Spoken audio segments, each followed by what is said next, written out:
Okay po. Ang ating kasunod na babasahin dito po sa mga taga-Epeso ay continuation po ng Kapitulo 2, verse 11. At katulad po ng aking nabanggit, pinapaging isa kay Kristo. Review lamang po tayo, ano po? Sinabi po dito sa atin na magpasalamat tayo sa Diyos at Ama ng ating Panginoong Hesukristo. Pinagkalooban niya tayo ng lahat ng pagpapalang espiritual dahil sa ating pakikipag-isa kay Kristo Jesus. Ayan po. At isang mahalagang paunawa po, ang ating Panginoong Hesukristo po ay buhay na, Nasa Diyos amang makapangyarihan sa langit, na nasa langit sa kanan ng Ama. At ngayon po, ang ating Ama po ang kumikilos ng lahat ng bagay nang nangyayari sa mundo. Kasi ang sabi niya sa Panginoong Hesukristo, maghintay ka lang at pag sa ilalim ko na ng nailagay ko na sa iyong tungtungan, sa iyong ilalim ng paa, parang ganun sa iyong paanan. Pag napailalim ko na sa iyong tuntungan ang iyong mga kaaway, sabi, pinaghihintay lang po ang Panginoong Hesus ng ating Ama. Kasi ay kumilos na po ang 4 na anghel. Kasi nakikita nyo naman po nangyayari sa 4 na sulok ng ating mundo. Yung pong 4 na sulok ng ating mundo ay may mga anghel po, 4 yan.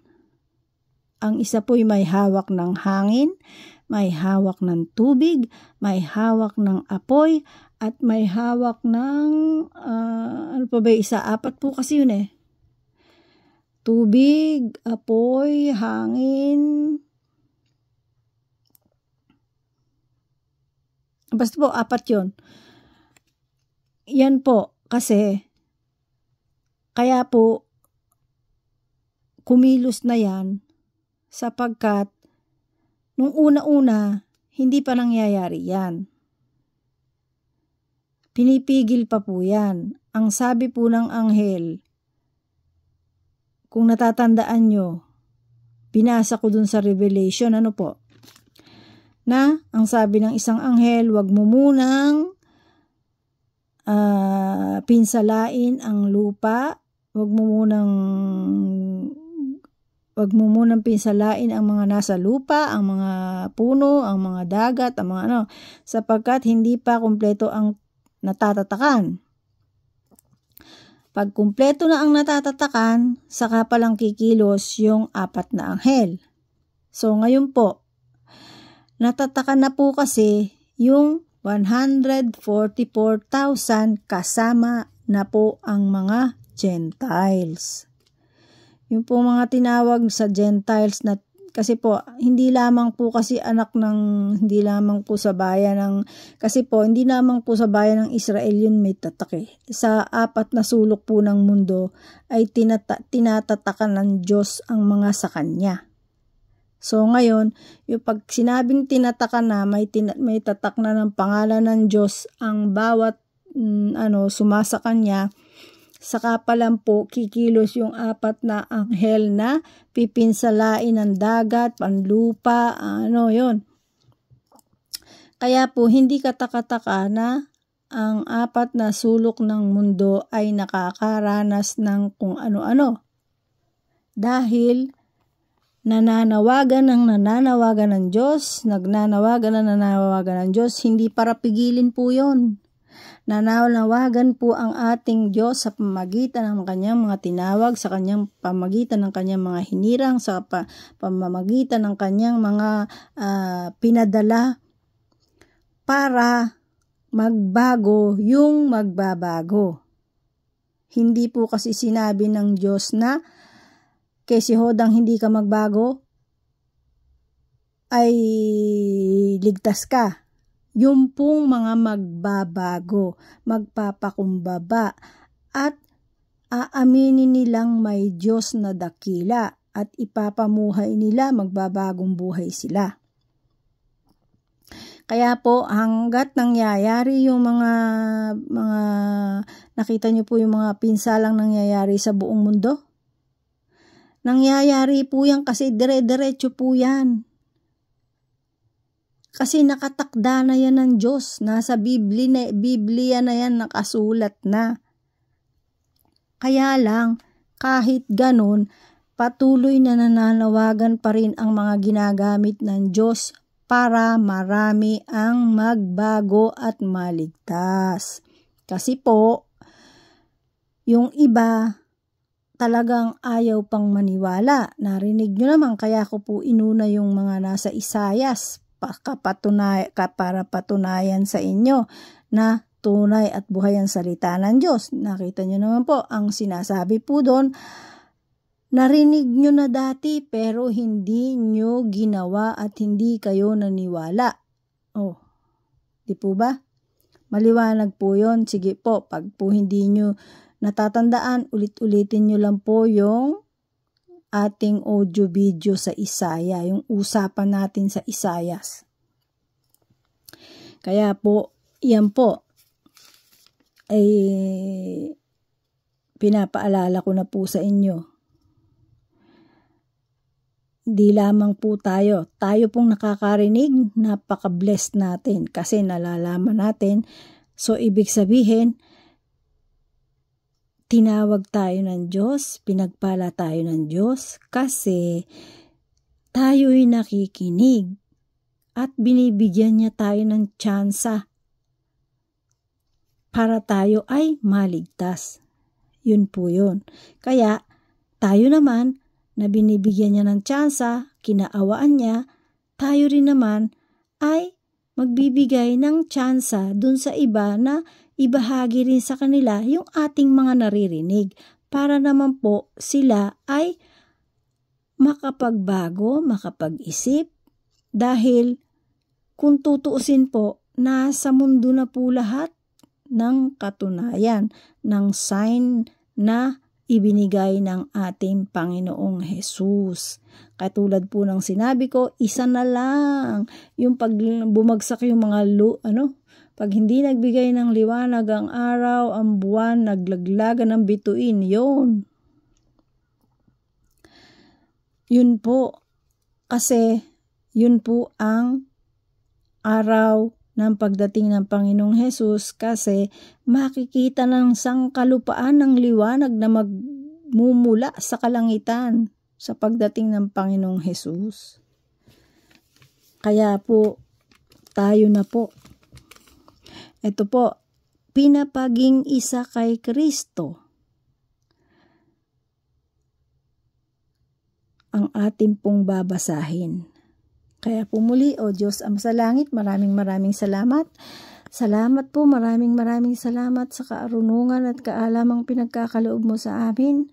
Maraming salamat din po, Ama, at naniniwala po kami sa pangalan ng aming Panginoong Hesus. Ang banal na Espiritu ay patuloy mong pinagkakaloob sa amin upang aming maintindi, may sabuhay, makain ang lahat ng iyong buhay na salita upang ito po'y aming maisabuhay sa aming mga buhay at ganun din po'y maibahagi namin sa lahat ng sa mga taong nakapaligid sa amin saan man kami naroroon sa buong mundong ito. Maraming salamat po, Ama. O Diyos na buhay at dakila ng aming mga ninunong si Abraham, Isaac at Jacob, sa pangalan po ng aming Panginoong Hesukristo, muli po ay inaangkin namin at pinagkakatiwala po namin muli sa iyo ang aming pakikinig, pagbabasa at pag-unawa sa pamagitan po, Ama, ng iyong banal na Espiritu. Ikaw po na aming Diyos Ama sa langit, our Father God Jehovah, our Yahweh El Shaddai, we praise you, we give you thanks, and we worship you by your powerful name, by your living words, in the name of your Son Jesus Christ, our King and Savior. We love you, Father God. Amen. Ito po, tuloy na po natin. Pinapaging isa kay Kristo. Ang sulat ni Pablo sa mga taga-Epeso, Kapitulo 2, verse 11. Kaya't alalahanin ninyo ang inyong dating kalagayan. Kayo'y ipinanganak na mga hentil. Oh, ayan oh. Imagine nyo. Kayo'y ipinanganak na mga hentil. Tayo po yun, mga hentil. Kasi hindi po tayo natural born Israelites.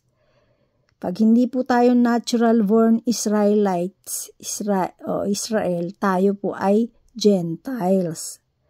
Pero, even tayo ay Gentiles, binigyan tayo ng chance ng ating Ama. Binigyan tayo ng pabor ng ating Diyos Ama sa langit. Kaya pinapatotohanan niya na ang lahat ng tao'y minamahal niya. So, para yung pagmamahal na yon ay magtuloy-tuloy sa atin, tayo po ay mag-aral ng kanyang kalooban. O eto na po yon.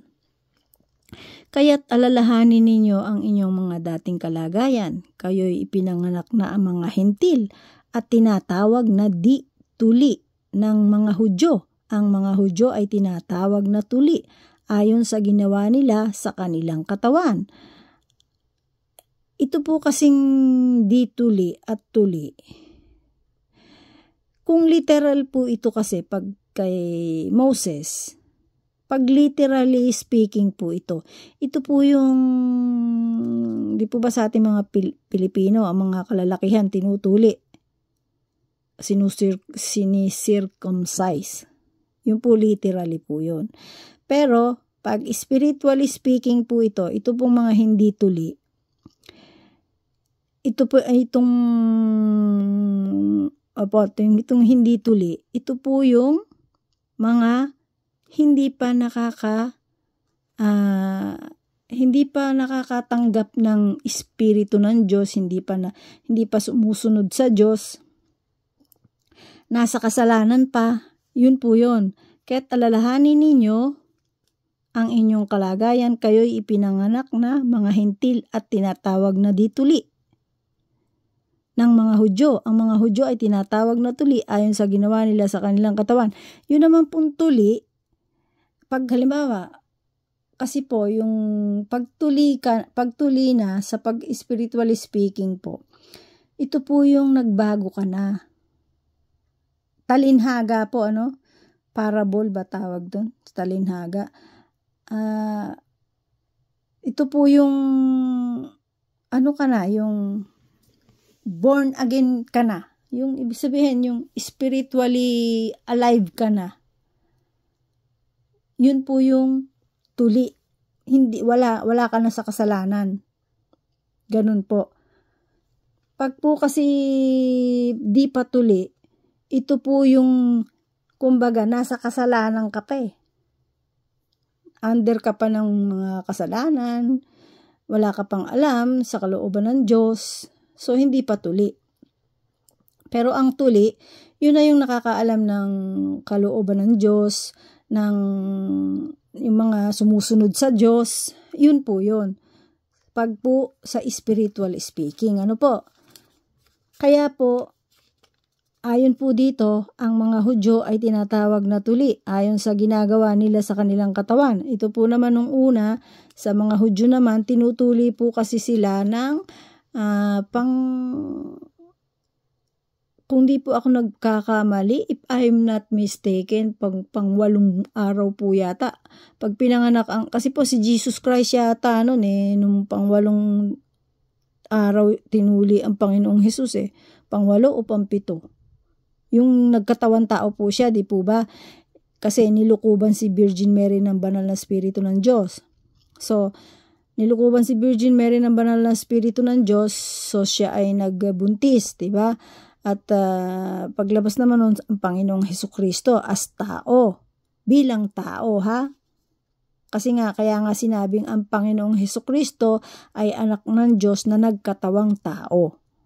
Yun po. Kasi po, totoo naman na nung inilabas siya ni Virgin Mary, ay tao siya. Kaya po, kasi nga, ililigtas niya ang mga tao eh.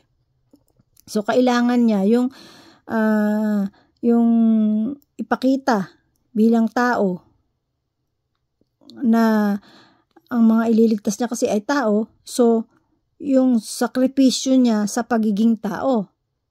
Ganun po.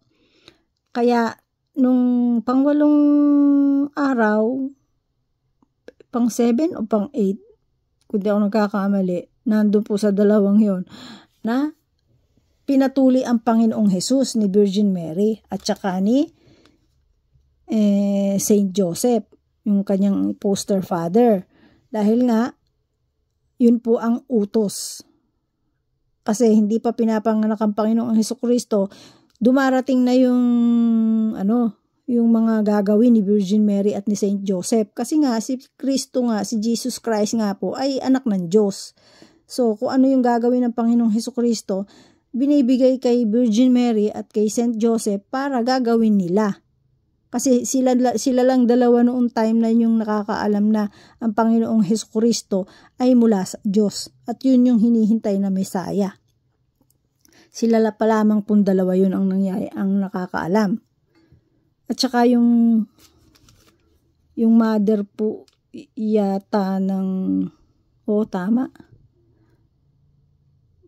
Yung mother ni Virgin Mary, kasi sinabi ni Virgin Mary kung ano sinabi sa kanya ng anghel Kaya alam na ng mother ni Virgin Mary na yun ang Mesaya.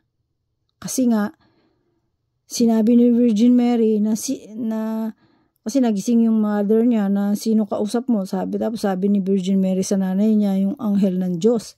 At sinabing na siya'y magbubuntis. So wala naman pong nakausap si Virgin Mary kundi yung mother niya So eto po. Alalahanin ninyo na noong panahong iyon, hiwalay kayo kay Kristo, hindi kabilang sa bayang Israel at di saklaw ng mga tipang nasasalig sa mga pangako ng Diyos. Nooy nabubuhay kayong walang pag-asa, walang Diyos. Ngunit ngayon dahil sa inyong pakikipag-isa kay Kristo, Jesus, kayong dating nasa malayo ay nailapit sa pamagitan ng kanyang kamatayan.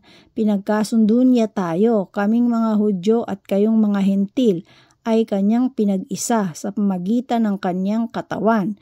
Pinawi niya ang alitan na parang pader na naghihiwalay sa atin. Pinawalang bisa niya ang kautusang pawang mga utos at tuntunin upang paghisahin sa kanya ang dalawang bayan at maghari ang kapayapaan sa pamagitan ng kanyang kamatayan sa krus. Winakasan niya ang alitan ng dalawang bayan, kapwa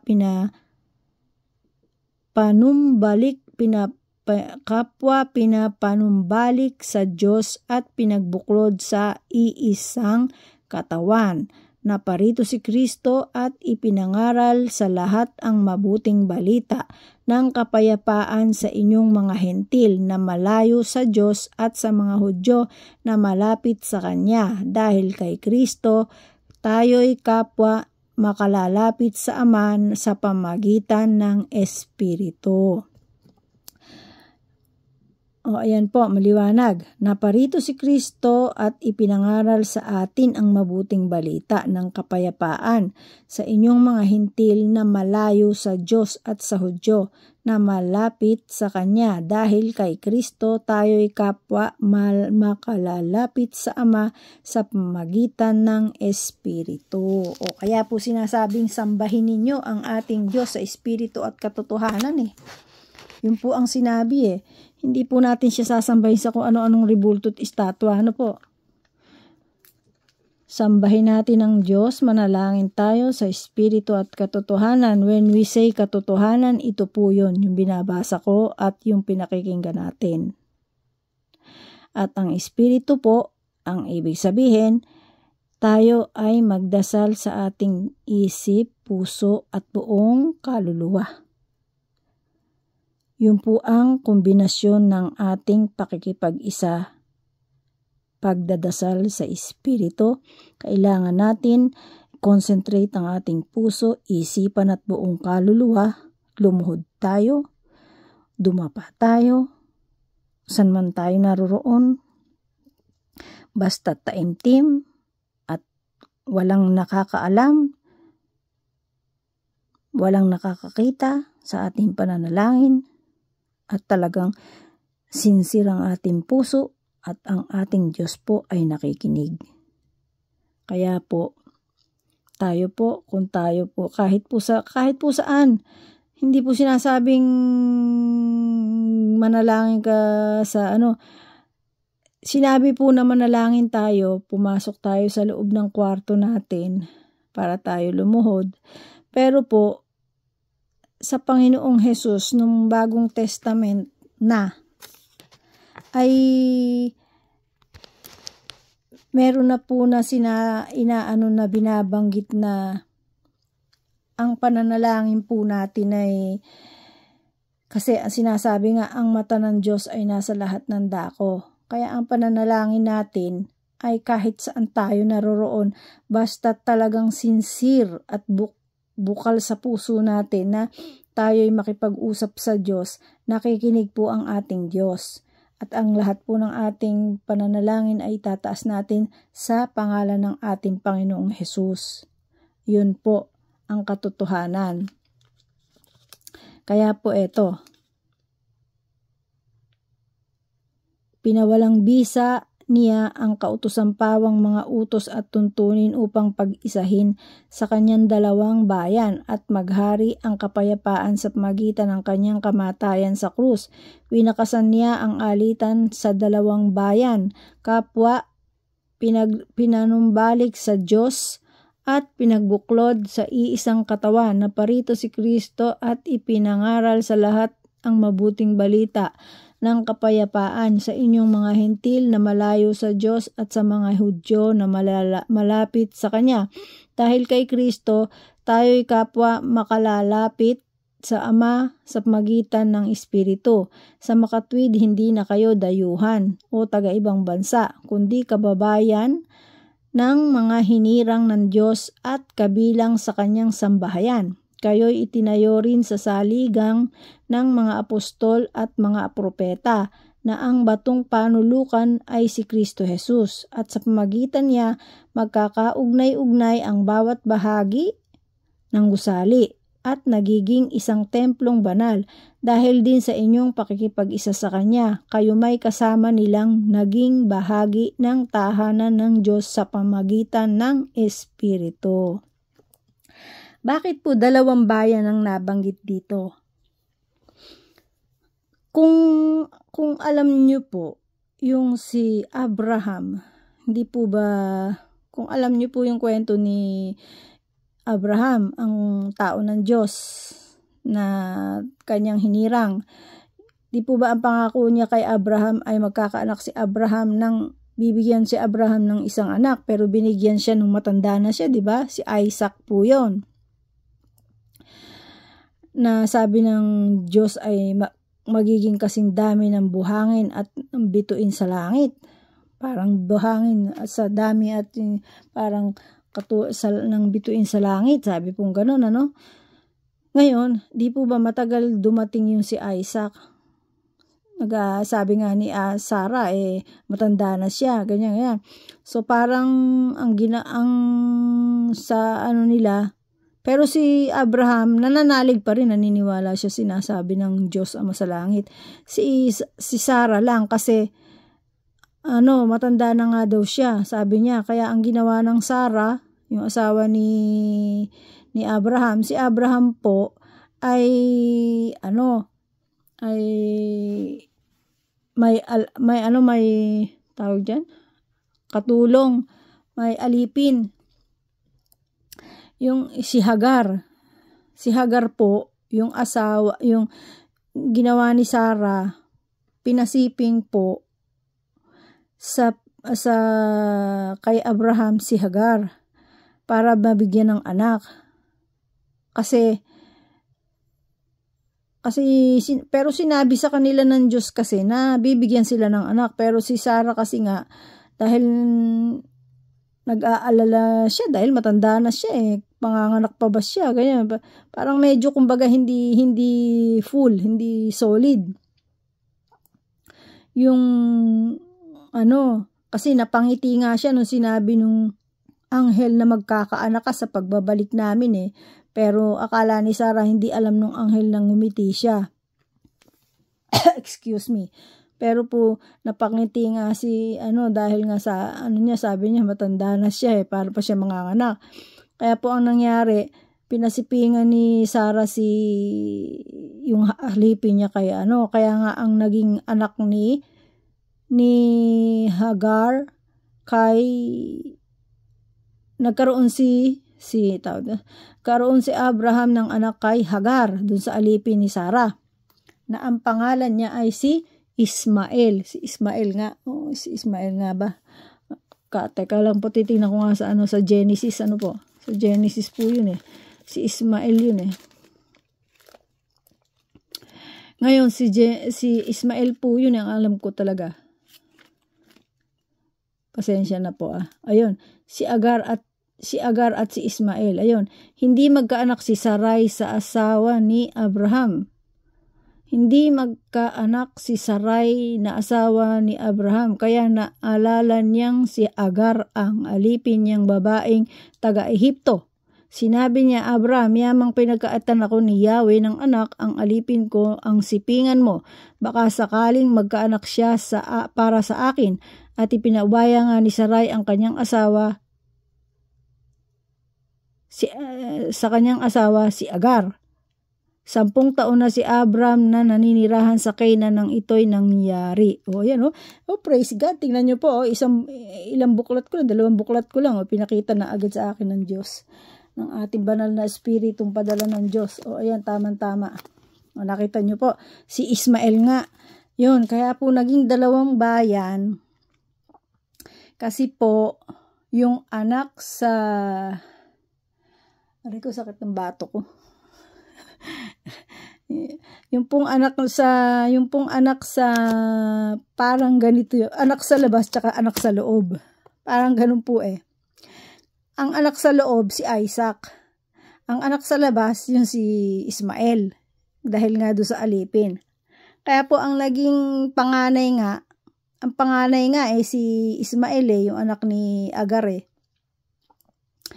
Ngayon, dumating yung panahon na nagbuntis nga si Sarah. So kaya bale, si Isaac mas bata kay Ismael. Kaya sila yung naging 2 bayan Kasi pinaalis nga ni Sarai si Hagar. Pinaalis. Pero sabi ng Diyos, binigyan din nangako din ng Diyos na hindi pa babayaan ng Diyos si Ismael kasi gagawin din niyang isang bayan. Yun nga po yata ang pagkakabigkas ng Diyos.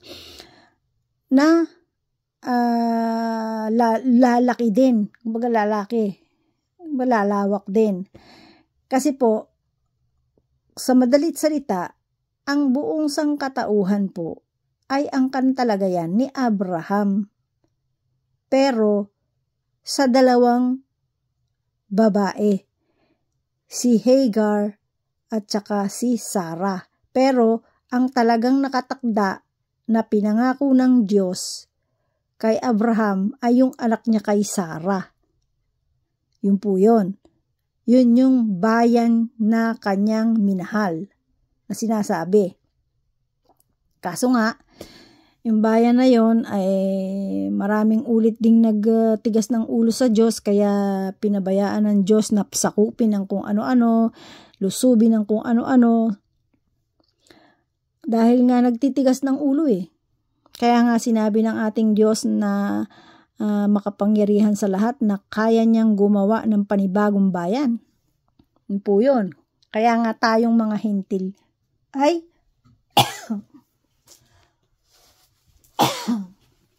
kasama po tayo dun. Kaya po, yung bayan na yun ay kaya po tayong mga hentil, kaya tayo binigyan ng pabor din ng Diyos kasi kasama sa sinabi kay sinabihan nung pinalaya si Hagar ni Sarai, sinabi po ng Diyos kay Hagar na huwag kang mag-alala kasi kumbaga hindi pababayaan ng Diyos yung anak niya na si Ismael, yung anak ni Abraham na si Ismael kay Hagar. Kaya anak sa alipin at saka anak sa hindi alipin. Ganun po. Kaya yung dalawang bayan na yon. Ngayon, asan na po tayo? Sa makatwid, hindi na kayo dayuhan o taga-ibang bansa, kundi kababayan ng mga hinirang ng Diyos at kabilang sa kanyang sambahayan. Kayo'y itinayo rin sa saligan ng mga apostol at mga propeta na ang batong panulukan ay si Kristo Jesus at sa pamagitan niya na nagkakaugnay ang bawat bahagi ng gusali na nagiging isang templong banal dahil din sa inyong pakikipag-isa sa Kanya na kayo may kasama nilang naging bahagi sa ng tahanan ng Diyos sa pamagitan ng Espiritu. Ayan po. Kaya po kahit sa mga hentil, may nakatakda po na magpapatuloy mga ngaral ng salita ng Panginoong Hesukristo. At ang yan po ay ang ating si Apostol Pablo. Apostol Pablo po ay dating sundalo yan ng mga Hudyo na against po sa Kristiyano. At isa po yan sa mga pumapatay sa pagdating sa mga tagasunod ng Panginoong Hesukristo. Pero wala siyang nagawa nang siya'y tawagin ng ating Panginoong Hesukristo. Kasi nung time na tinawag si Apostol Pablo, siya po ay pupunta sa bayan ng, hindi ko na po matandaan kung saan bayan, basta meron siyang bayan pupuntahan kung saan nandun yung mga nangangaral ng tungkol sa Panginoong Hesus. Lulusubin nila. Kasi pinapatay nila yung mga sumusunod sa Panginoong Hesus. Ito po sa kapanahonan nila San Pedro, ni San Juan, ito po yun eh. Ngayon, si San Pablo, si Saint Paul, na dati ang pangalan niya ay Saul, ay sundalo ng mga Hudyo na hinahunting niya yung mga tagasunod ng Panginoong Hesus. Kaya noong time na hinahunting niya yung mga tagasunod ng Panginoong Hesus, nung papunta sila nung kanyang mga kasama, binulag siya. Kung alam niyo po yung istorya ni Saint Paul, binulag siya. Ngayon, pagkabulag sa kanya, may narinig siyang tinig. Kitang-kita niya kahit nabulag siya. Sabi niya, Paul. Tinawag siya ng Panginoong Hesus. Bakit mo ako, ano yung kwento na? Bakit mo ako, ano ba tawag sa Tagalog dyan? Bakit mo ako inuusig? Yon, ganun. Bakit mo inuusig ang mga tagasunod niya? Bakit mo Tapos sabi ni Paul, sino po kayo? Ganito, ganyan. Tapos sinabi ng Panginoong Hesukristo, ako si Jesus. Ngayon, ako si Yeshua. Ngayon, nabulag po si Paul, after nung pagkaka-encounter niya sa Panginoong Hesus. Nabulag siya. Tapos sinabi rin naman ng Panginoong Hesus kung sino magpapagaling sa kanya. Sabi niya, pumunta ka sa ganito, ganyan, hintayin mo si ganito at magpa-bautismo ka. Kasi po, siya po ay gagamitin ng Panginoong Hesus para mangaral sa mga hentil. Kaya po nagulat yung mga tagasunod ng Panginoong Hesus Dating taga-usig, mga nang-uusig, ng mga tagasunod ng Panginoong Hesukristo. Tapos nagulat sila, nangangaral na din ng aral ng Panginoong Hesus. Di mo nga. Kaya nga po tayo, hindi tayo pwedeng magtaka, hindi tayo pwedeng magtanong, kay si Hodang bata pa yan, kay si Hodang hindi mo nakikita yan sa tapos makikita mo nangangaral siya. Kasi, hindi natin alam, wala tayo sa sitwasyon, hindi natin alam kung paano siya tinawag ng Diyos. Pero ito po, ay isinasample ko sa inyo si Saint Paul, nung siya tinawag ng Panginoong Hesus para maging tagapangaral ng salita ng mabuting balita ng Panginoong Hesukristo. Ayun po. Kaya po, sa mga hentil, si Saint Paul po ang lingkod ng Diyos. Ayan. Ito po, tamang-tama. Ang paglilingkod ni Pablo sa mga hentil. Ayan, tignan nyo nga po, nagko-connect, po? Kapitulo 3. Dahil dito akong si Pablo, na bilanggo ni Kristo Jesus alang-alang sa inyong mga hentil, ay dumadalangin sa Diyos. Marahil naman nabalitaan na ninyong dahil sa kagandahang loob ng Diyos, ay pinagkatiwala niya sa akin ang tungkuling ito para sa inyong kapakinabangan. Ipinahayag sa akin ng Diyos ang kanyang lihim na panukala tulad ng nabanggit ko na sa dakong una, at habang binabasa ninyo ito, malalaman ninyong nauunawaan ko ang hiwaga tungkol kay Kristo. Ang hiwagang ito'y hindi ipinaalam sa mga tao noong mga nakaraang panahon. Ngunit, inihayag ngayon ng Diyos sa pamagitan ng Espiritu sa kanyang mga banal na apostol at mga propeta, at ito ang lihim sa pamagitan ng mabuting balita. Ang mga hentil, tulad din ng mga Hudyo, ay may bahagi sa mga pagpapalang mula sa Diyos. Mga bahagi rin sila ng iisang katawan at kahati sa pangako ng Diyos dahil kay Kristo Jesus. Yan po. Sa kagandahang loob ng Diyos, ako'y ginawa niyang lingkod para sa mabuting balita. Sa pamagitan ng kanyang kapangyarihan, ako ang pinakahamak sa mga hinirang ng Diyos. Gayon may minarapat niyang ipagkaloob sa akin ang gawaing ito. Pinahayag sa mga hentil ang mabuting balita tungkol sa masagana at di malirip na pagpapalang nagbubuhat kay Kristo, at ipinaliwanag sa lahat kung paano isasagawa ang lihim na panukala ng Diyos. Ito'y matagal na panahong inilihim ng Diyos na lumikha ng lahat ng bagay upang sa pamagitan ng iglesia ay maipakilala ngayon sa mga pinuno at mga may kapangyarihan doon sa kalangitan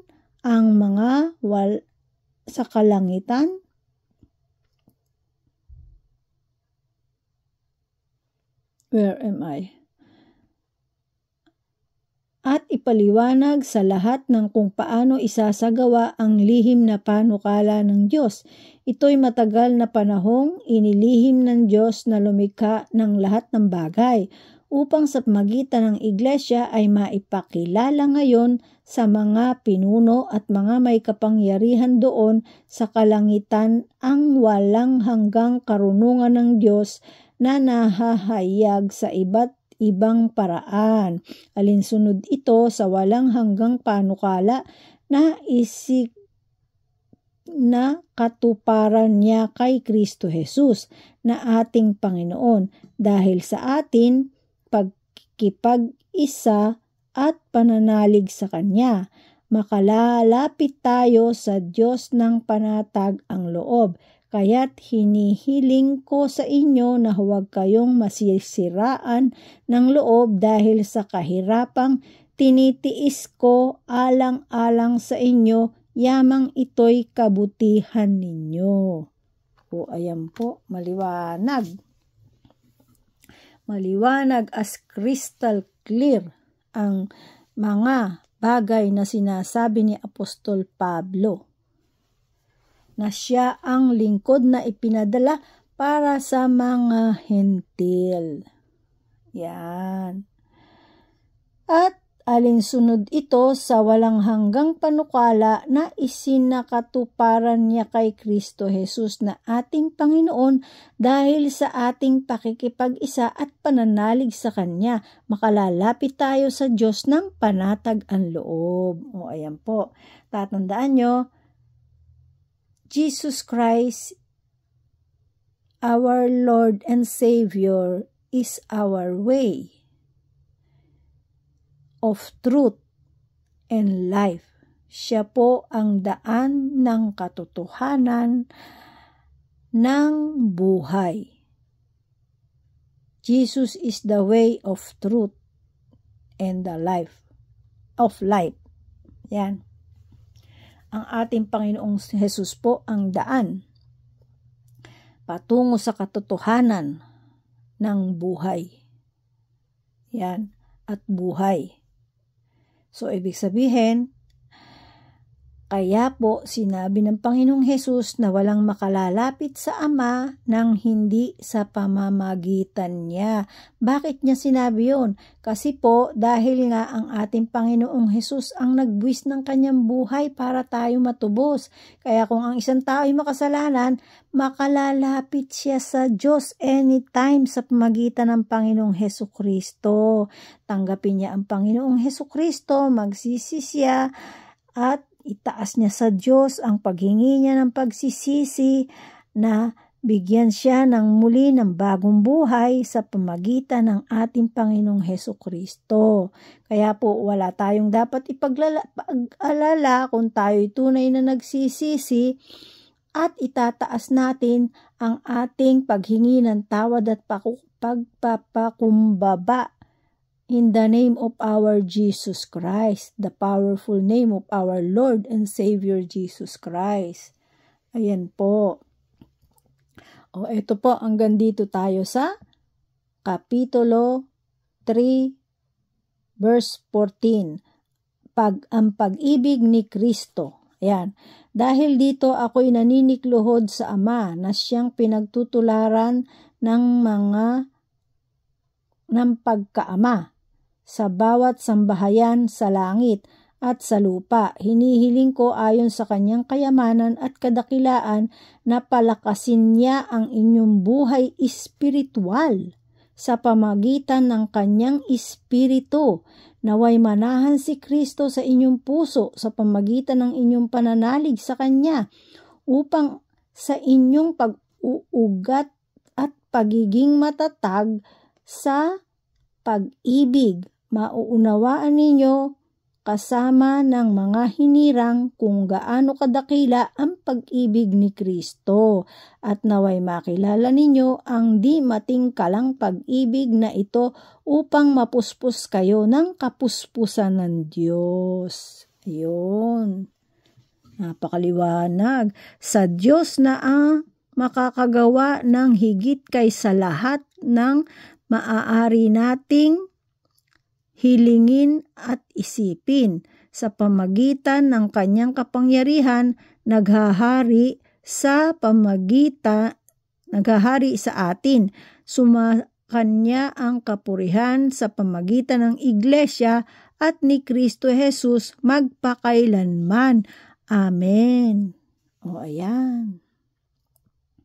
Ito po, itutuloy ko po itong Kapitulo 4 ha, at napakaganda po nito rin, isa tong napakahalagang kaalaman po. Kahit po ito lamang po ang maitapos natin. Kapitulo 4 po, mula 1 hanggang 16. Ang pagkakaisa sa Espiritu. Ito po, kaya po, kailangan mabasa na pa. Nasa 44 minutes na po tayo. Kaya't ako na isang bilanggo dahil sa Panginoon ay namamanhik sa inyo na mamuhay kayo gaya ng nararapat sa mga tinawag ng Diyos. Kayo'y maging mapagpakumbaba, mabait at matiyaga, magmahalan kayo at magpaumanhinan. Pag sumakita ninyo, mapanatili ang pagkakaisang mula sa Espiritu sa pamagitan ng buklod ng kapayapaan. Iisa lamang ang katawan at iisa rin ang Espiritu. Gayon din naman, iisa lamang ang pag-asa ninyong lahat. Dulot ng pagkatawag sa inyo ng Diyos, may isa lamang Panginoon, isang pananampalataya at isang bautismo, isang Diyos at Ama nating lahat. Siya'y higit sa lahat, gumagawa sa lahat at sumasa lahat. Ang bawat isa sa atin binigyan ng tanging kaloob ayon sa sulat na ibinigay ni Kristo. Ganito ang sinasabi ng kasulatan, nang umakyat siya sa kalangitan, nagdala siya ng maraming bihag at nagbigay ng mga kaloob sa tao. Ano ang ibig sabihin ng umakyat siya? Ang ibig sabihin niyan ay bumaba muna siya rito sa lupa. Ang bumaba ay siya rin namang umakyat sa kaitaasan, sa kabila ng mga langit, upang malaganapan ng kanyang kapangyarihan ang kalahat-lahatan. O yan. 11. At ang iba'y ginawang apostol, ang iba'y propeta, ang iba'y ebanghelista, ang iba'y pastor at guro. Ginawa niya ito upang ihanda sa paglilingkod ang lahat ng hinirang sa ikauunlad ng kanyang iglesia. Sa gayon tayong lahat ay magkakaisa sa pananampalataya at pagkakilala sa anak ng Diyos at magiging ganap ang ating pagkatao ayon sa pagiging ganap ni Kristo. Hindi na tayo matutulad sa mga batang nadadala ng bawat aral parang sasakyan dagat na sinisiklot-siklot ng mga alon at tinatangay ng hangin. Hindi na tayo malilinlang ng mga taong ang hangad ay ibulid tayo sa kamailian, manapay sa pamagitan ng pagsasalita ng katotohanan sa diwa ng pag-ibig. Magiging ganap tayo kay Kristo na siyang ulo, sa pamagitan niya'y mabubuo ang katawan mula sa mga bahaging pinag-uugnay-ugnay sa ng kasukasuan, at kung maayos na gumanap ng tungkulin ang bawat bahagi, ang buong katawan ay lalaki at lalakas sa pamamagitan ng pag-ibig. O ayan po. Katulad niyan, I love you all. I love you all kasi po gusto ko malaman nyo rin po kung paano magbigay ng kabutihan, pagmamahal, tunay na pag-aalaga, tunay na pagpuprotekta at tunay na pag-unawa ang ating Diyos Ama sa langit at ang ating Panginoong Hesukristo. Kaya po ito sinisikap ko po na maalaman nyo rin. At ganun din naman po sa mga inyong katulad ng nasabi ko, sa mga inyong pamilya, sa mga inyong mga kaibigan, o kung sino man yung alam nyong nasa kasalanan, ay uunti-untiin nyo po na alam nyo na payuhan, pero hilingin nyo sa Panginoong Hesus na samahan kayo, ganun po Hindi nyo basta magagawa yun. Pag wala ang presensya ng banal na Espiritu na padala ng Panginoong Hesus, di nyo rin po magagawa yun. Kailangan may prayer. Yun po, kaya po bawat labas po ng bahay ninyo, kung kayo nag-pray ng bago gumising, pag labas nyo ng pinto, pray uli kayo. Kasi ipag-pray nyo na maging malakas kayo, samahan kayo ng banal na Espiritu sa buo nyong maghapon, sa buo nyong trabaho. At nawa kung may maitutulong kayo, kasi po ito po pagkain ng kaluluwa natin ito po ang pinakamahalaga hindi po ang material na bagay Kaya po mas mahalagang ito po ang maibigay natin sa ating kapwa. No po? O ayan po, sige po, meron po akong isang babasahin para tapusin natin yung Kapitulo 4. Ang bagong buhay kay Kristo. Sa ngalan ng Panginoon, ito ang sinasabi ko't iginigiit. huwag na kayong mamuhay na gaya ng mga hentil. Walang kabuluhan ang kanilang iniisip at wala silang pangunawa dahil sa kanilang kamangmangan at katigasan ng ulo. Wala silang bahagi sa buhay ng ulo. Dahil sa kanilang kamangmangan at katigasan ng ulo, wala silang bahagi sa buhay ng kaloob ng Diyos. Sila'y nagumon sa kalahalayan. Ayan ito sinasabi ko sa inyo kanina yung kalibugan na sinasabi. Sila'y nagumon sa kahalayan at walang kahihiyan, kaunti man. Wala na silang inaatupag kundi pawang kalaswaan. Ayan. Hindi ganyan ang natutunan ninyo kay Kristo. Kung talagang ipinakinggan ninyo ang aral niya at natuturuan kayo ng katotohanan na kay Jesus, iwan na ninyo ang dating pamumuhay, hubarin na ninyo ang inyong dating pagkatao na napapahamak dahil sa masamang pita. Pita po, laman yon, ibig sabihin. Pita ng laman, kagustuhan ng laman. Yan, magbago na kayo ng diwa at pag-iisip. Ang dapat makita sa inyo'y ang bagong pagkatao na nilikhang kalarawan ng Diyos, kalarawan ng kanyang katwiran at kabanalan. Dahil dito, itakwil na ng bawat isa ang kasinungalingan at lahat ng magsalita ng katotohanan sa kanyang kapatid. Ito po yung ginagawa ko. Ito po yung katotohanan sinasabi. At sapagkat tayo'y bahagi ng iisang katawan. Kung magagalit man kayo, iwasan ninyong kayo'y magkasala. Agad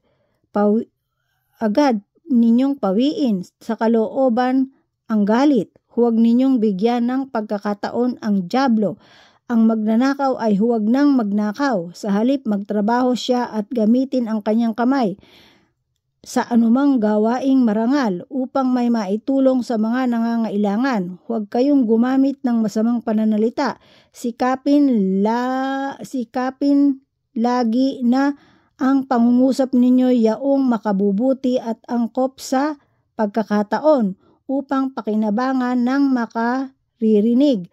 At huwag ninyong dulutan ng pighati ang Espiritu Santo sapagkat ito ang tatak ng Diyos sa inyo, ang katibayan ng inyong katubusan pagdating ng takdang araw. Alisin na ninyo ang lahat ng sama ng loob, galit at puot. Huwag na kayong mambulyaw, manlait at mananakit ng damdamin ng kapwa. Sa halip, maging mabait kayo at maawain sa isa't isa at magpatawaran tulad ng pagpapatawad sa inyo ng Diyos sa pamamagitan ni Kristo. Ayan po. Napakaliwanag po ng binasa ko. Huwag ninyong bigyan ng pagkakataon ng dyablo. Ayan po. Kasi pag sinabing huwag ninyong bigyan ng pagkakataon ng dyablo, umaatake lang po ang dyablo kapag mahina ang ating laman, ang ating katawan, ating katawan. Kaya po humihina ito kapag tayo'y nasa kasalanan o kapag ang ating isip ay laging nasa mundo, kung ano gusto natin sa mundo, humihina po yan. Kailangan po na at kakayong mga kakailangan lagi tayong busog, lagi tayong kain ng kain, yan, humihina po yun. Humihina po yung ating espiritu. Kaya ang kailangan natin, tayo'y mag-fasting. Alam nyo po ba kung paano alam nyo po ang dalawang paraan kung paano nyo malalabanan ng dyablo? Kasi po, kapag ang ating banal na espiritu ay mahina, kayang-kayang igupo ng dyablo ang katawan lupa. Ngayon, pero kung malakas ang ating espiritu, kaya nyo pong labanan. Sabihin nyo lang, by the blood of Jesus, get out. Wala kang karapatan sa aking buhay. Lumayas ka. Wala kang karapatan sa katawang ito. Tanging ang Panginoong Hesus lamang at ang aking Diyos ng mga Diyos na sumasalangit ang may karapatan sa katawang ito. Yan po. Siguradong tatakbo ang demonyo. Kasi po, kapag ang katawan natin ay busog, tapos kung ano-anong mga karangyaan ang iniisip natin, mahina ang espiritu po. Pero kapag tayo ay laging nagpa-fasting, yan, isa pong mahalaga yan ha, fasting. Kung kayo ay, halimbawa, ang kain nyo kasi, kung halimbawa, umaga, tanghali, hapon, isang beses lang kayo kakain. Tapos, prayer and fasting. Yun po ang pinaka-vitamins ng inyong espiritong loob, taong loob nyo. Yun po ang pinakakatawan, pinaka-pampalakas ng katawang loob nyo. Ang panalangin, ang pagpapasting, at ang salita ng Diyos. Pakikinig ng salita ng Diyos. Lalakas po ang ating katawang loob. Ako po, katulad ngayon, nagbabasa ako. Kita nyo, ang lakas-lakas ng pakiramdam ko. Kasi busog na busog ang aking taong loob sa salita ng Diyos. Ha? Ako po ay hindi kumakain ng kanin. Mas malakas po ako sa ulam, pero hindi ako pala kain ng kanin. Pero ngayon po, anong oras na po ngayon?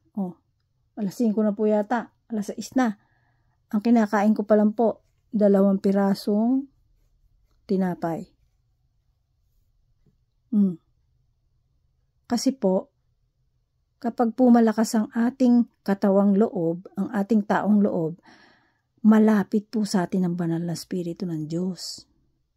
Pero kapag ang ating katawang lupa ay mahina, busog, at kung ano-anong bagay sa mundong naiisip, lumalayo po ang banal na Espiritu ng Diyos. Ayan po, sinasabi ko po sa inyo katotohanan. Kaya matuto po tayo mag-fasting, prayer without ceasing. Ang pagdadasal naman po kasi excuse me, kung ano yung nasa loob natin, kung ano yung gusto nating makipag-usap tayo sa Diyos. Isa po ng uri ng pagdadasal yun. Parang ganito, Ama, ngayon pong araw na to, maraming salamat po. Maraming salamat po sa pagpatnubay mo sa akin, sa pagbibigay po ng katagumpayan mo. Salamat po sa pangangalaga mo sa aking pamilya. Isa pong, yun po a kind of prayer na po rin yun. Ako po'y tunay na nagpupuri at buong pusong nagpapasalamat. Sa iyo po ang kaluwalhatian. Ang aking pagsamba at ang aking pagpupuri sa pangalan ng Panginoong Hesukristo. Ganun po. Hindi po sinabing magdasal ka, marami sumasalangit ka, Hail Mary, puro sunod, 10 ganon. Hindi po yun. Bawal nga po yung paulit-ulit na ganon. Kung ano yung nasa puso mo, bukal sa puso mo, at talagang kung ano yung ramdam mo na ipinagkaloob sa'yo ng Diyos, kay si Hodang trials pa yung ibinigay sa'yo. Yan po'y tatandaan nyo. Anumang trials na dumadating sa atin ay kalakasan natin. Aral po yun na ibinibigay ng Diyos para tayo magpakatatag, para tayo maging matatag. At tatandaan nyo, anumang ginagawa ng masama sa atin, makabubuti sa atin, tandaan nyo po yan. Yung mga iniisip ng masama sa atin, akala nila makakasama. Hindi po. Pinapahintulot po yun dahil isang pag-aaral sa atin yun, isang pagbibigay ng katatagan sa atin. Tatandaan nyo po yan. Kaya po itong huling mensahe ko dito sa binasa ko, prayer and fasting and listening the words of God. Ito po ang pakikinig.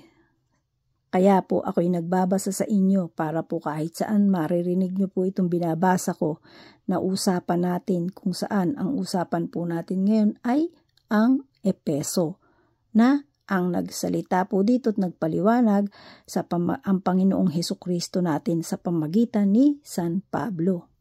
Ayan po. O paano po? Hanggang sa muli po.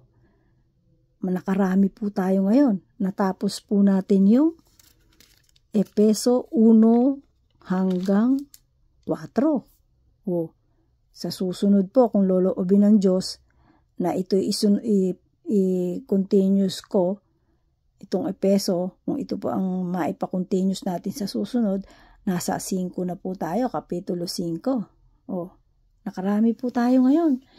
Maraming salamat po, O Diyos Ama sa langit. Maraming salamat po sa iyong karunungan, nagmumula sa iyong karunungan na ibinigay mo sa amin na pagkain ng aming kaluluwa. Maraming salamat po sa banal na Espiritu na ibinigay mo sa amin upang aming pantulong, upang aming maintindi ang iyong kalooban. Maraming salamat po, Ama. Kami po'y nagpupuri at tunay na nagpapasalamat na bukal sa aming puso sa iyong kabutihan, sa iyong pagmamahal sa amin at sa iyong mga awa sa amin. Maraming salamat po. To you, O living Father God, be the glory in the name of our Lord and Savior Jesus Christ. Father God, we thank you for your great mercy, for your loving kindness, O blessed Father, our God Jehovah, our Yahweh El Shaddai. We give you thanks, we praise you, we glorify you for your loving kindness. Thank you, Father God, for having us and for the help by the fellowship of your Holy Spirit, Father God, that you've sent us. Thank you, Father God. We love you and we thank you. Salamat po at muli po ay datnan po kayong lahat, mga kapatid, ng ating abutin kayo ng mapagpalang kamay ng ating Diyos, Diyos ng mga Diyos, na Ama na sumasalangit, sa ngalan ng ating Panginoong Hesukristo. Pagpalain kayo at pagtagumpayan kayo sa inyong araw-araw na buhay. Bigyan kayo ng katatagan at palakasin ang inyong taong loob at samahan kayo ng banal na Espiritu. Muli po, ang aking sabi, prayer and fasting and words of God po. Maraming salamat. At magandang gabi na po. Gabi na po dito sa amin. Sumain niyo po lahat ang kapayapaan at pagpalain nawa tayong lahat saan man tayong parte ng mundo na naroroon at iligtas ang lahat ng ating mga mahal sa buhay. O sige po, God bless us all. Bye-bye!